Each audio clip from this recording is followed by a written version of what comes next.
Hello guys, welcome to my channel. Today we are going to see how to fix Warzone 3 GPU driver version error message. Let's fix it guys.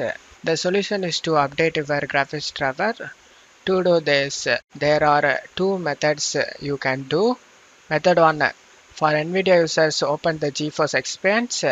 If you not have GeForce Experience, then check my video description for the GeForce Experience download link.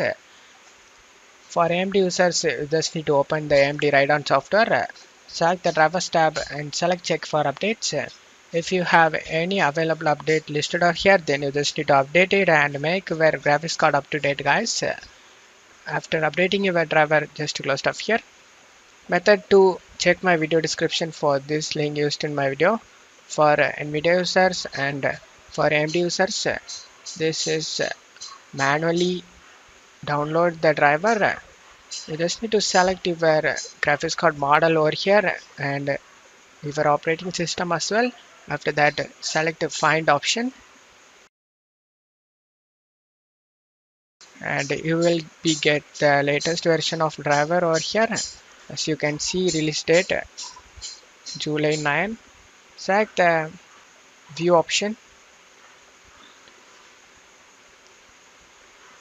Now select the download option and download the driver. For AMD users, you just need to scroll down, select over here graphics and select your graphics card model. After selecting it, select submit. Expand depends on your operating system and download the recommended driver guys and download the latest driver guys. As you can see, this is the latest one. Select the download option and download it. After getting download done, you just need to install the latest graphics card driver. After install done, you can launch the game without having any problem. And that's it for today's video guys. Give me a like and subscribe. Thank you.